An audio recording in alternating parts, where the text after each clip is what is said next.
All right, everybody, back to my sales deck teardown. So I left in the slide, common approaches to warranty management.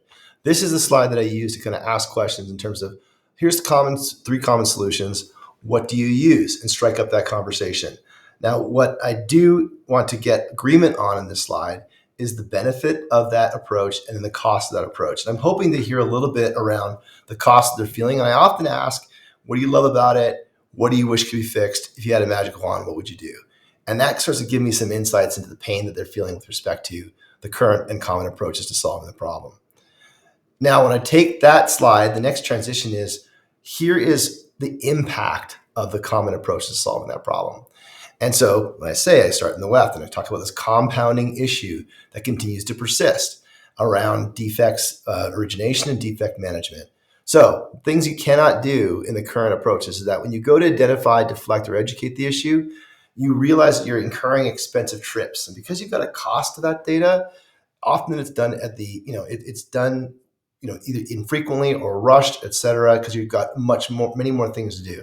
That creates this thing called what's called a ghost list. And a ghost list is a bit of an offline list of defects need to be managed.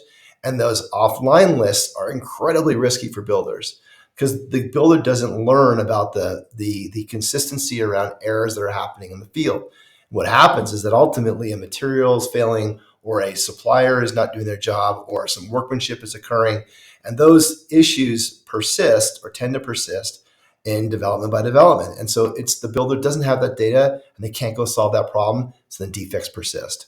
So after they've spent some money on the trip to try and spend some money and time to try and get the data, then it sits in a clipboard or it sits in a system. And it's really difficult to categorize because it doesn't have enough information.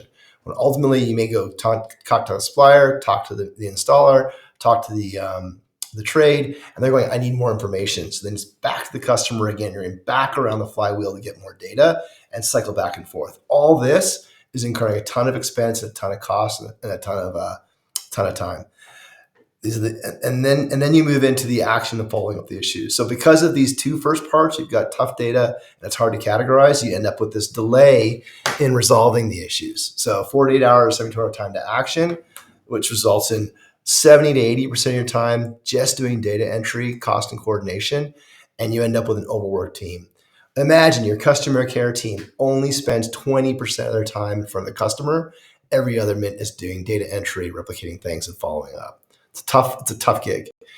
So then, because you've got this vague data, what's been rushed to categorize, the evidence of ghost lists and overworked staff, when you get into this preventing further issues, you've got no line of sight into how these things happen.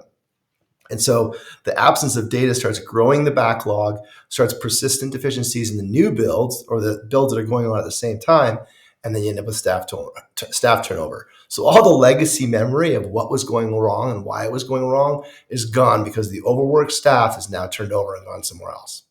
So when we think about an ideal solution, this is the kind of the new world slide that April talks about.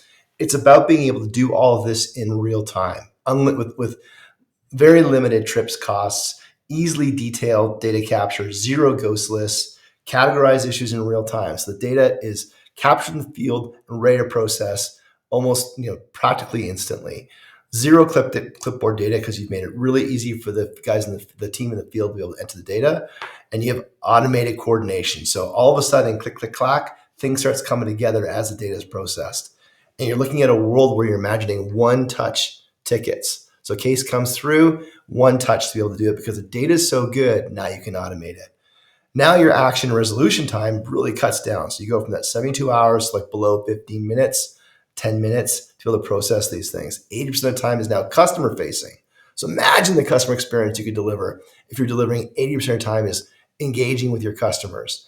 Your suppliers, and your customers are all coordinated, and now you're exceeding customer expectations because you're meeting them what they've kind of become accustomed to with a modern customer experience. And because you've done all the great work of capturing that data up front, categorizing the data, tagging it, labeling it, and you've done this quickly now you've got an ability to prevent issues in the future because you've got real-time CX metrics, real-time quality assurance metrics, and you can do a good job of supplier management.